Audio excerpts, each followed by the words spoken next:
Hello,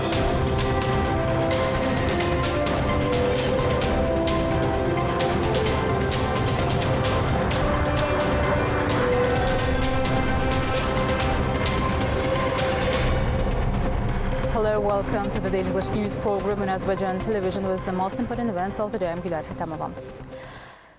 President of Azerbaijan, Ilham was on a visit to the United Arab Emirates to participate in the World Climate Action Summit, which will be organized on the sidelines of the 28th Conference on the Parties to the UN Framework Convention on Climate Change, COP28. On November 30, the President of Azerbaijan held a meeting with President of the United Arab Emirates, Sheikh Mohammed bin Zayed Al Nahyan, in the city of Dubai. The head of state congratulated Sheikh Mohammed bin Zayed Al Nahyan on the United Arab Emirates hosting and excellently organizing the 28th Conference of the Parties to the UN Framework Convention on Climate Change, COP28. The parties hailed overall development of Azerbaijan-UAE relations based on friendship and fraternity. They described the 230-megawatt Garadagh solar power plant built with investment of UAE's master company and participation of 4 UAE's ministers in its inauguration as a striking example of friendship between the two countries. President Ilham underlined that renewable energy volume would reach 10 gigawatt thanks to the contract signed with UAE partners. During the conversation, they stressed the importance of the joint investment fund established between the two countries, adding that it would make a significant contribution to the development of economic and trade relations and cooperation in the field of mutual investment. The presidents emphasized the significance of successful cooperation and participation in joint projects between SOCAR and Abu Dhabi National Oil Company, ADNOC. The sides touch on cooperation between the UAE's Ports Group and Azerbaijan in port-to-port shipping, transport and logistic areas, noting that there are great opportunities for partnership in the fields of transport and logistics in the direction of Middle Corridor. President Ilham invited the President of the United Arab Emirates to pay a visit to Azerbaijan. The invitation was gratefully accepted. They also exchanged views on regional issues. President Ilham signed an executive order on measures related to the reconstruction of the Berdagh-Dama-Askeran highway. According to the executive order, 5 million manats have been allocated to the State Agency of Azerbaijan Automobile Roads for the reconstruction of the 18-kilometer-long Berdagh-Dama-Askeran highway. The 5th meeting of the State Commissions on the delimitation of the state border was held on 3rd November on the border between Azerbaijan and Armenia under the chairmanship of the Deputy Prime Ministers of the two countries, Shahin Mustafayev and Mher Grigoryan. The parties continued to discuss delimitation issues and reviewed a number of organizational and procedural issues. They also agreed on the text of regulation on the organization and holding of meetings and joint working sessions of the State Commission on the delimitation of the state border between Azerbaijan and Armenia and the Commission on the delimitation of the state border and border security issues between Armenia and Azerbaijan. The parties agreed to start work on the adoption of the draft regulation of the joint work of the commissions and also agreed to intensify the meetings of the commissions. It was agreed to determine the date and place of the next meeting of the working commissions.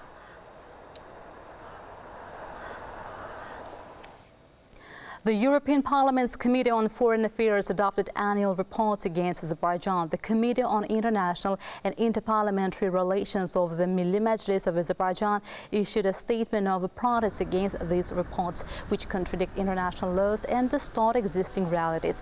It was reported that the European MPs are consistently and methodically disrupting the process of peace negotiations conducted by Azerbaijan in the post-war period.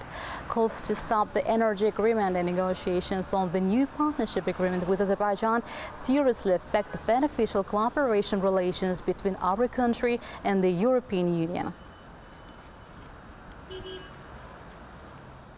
Today's geopolitical realities require the consideration of new, more efficient and above all reliable and long-term projects to ensure the energy security of European countries and to diversify transport routes. In this sense, the role of the Middle Corridor, also known as the Trans-Caspian International, has grown significantly with a roadmap that combines land transit with the possibility of access to vast expanses of water for countries that do not border the sea. By 2030, it is expected that the Middle Corridor will increase trade volume between the East and the West threefold and cut travel time in half.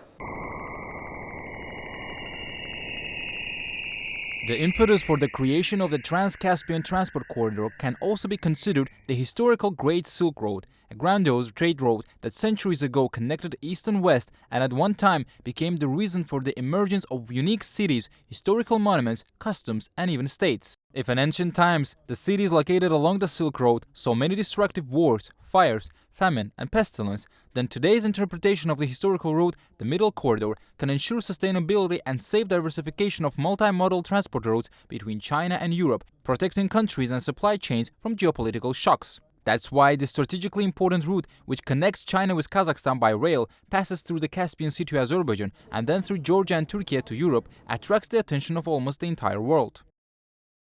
If earlier experts talked more about the effectiveness of the northern route from east to west, namely from China through Kazakhstan, Russia and further to European countries, today, due to the current geopolitical situation, the emphasis is on the Middle Corridor, which promises even broader prospects.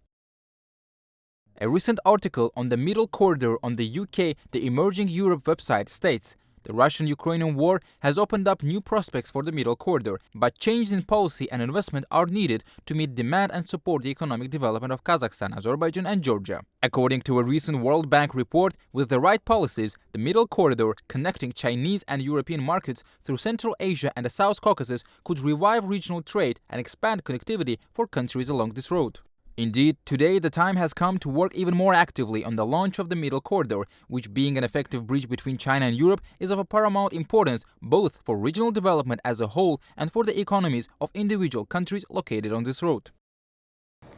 The SOTUS meeting of the OSCE Council of Foreign Ministers is being held in the capital of North Macedonia, Skopje. Our country will be represented by a delegation headed by Foreign Minister Ceyhun Bayramov. According to the Ministry of Foreign Affairs, Ceyhun Bayramov will deliver a speech at the meeting and hold meetings with officials from other countries participating in the event. You can get in touch with us by contacting AzTV hotline number 051-511-1956, through which you can report events you encounter as well as share your suggestions and remarks. You can also contact us via our WhatsApp and Telegram accounts. That was all for today. Thank you for being with us. Goodbye.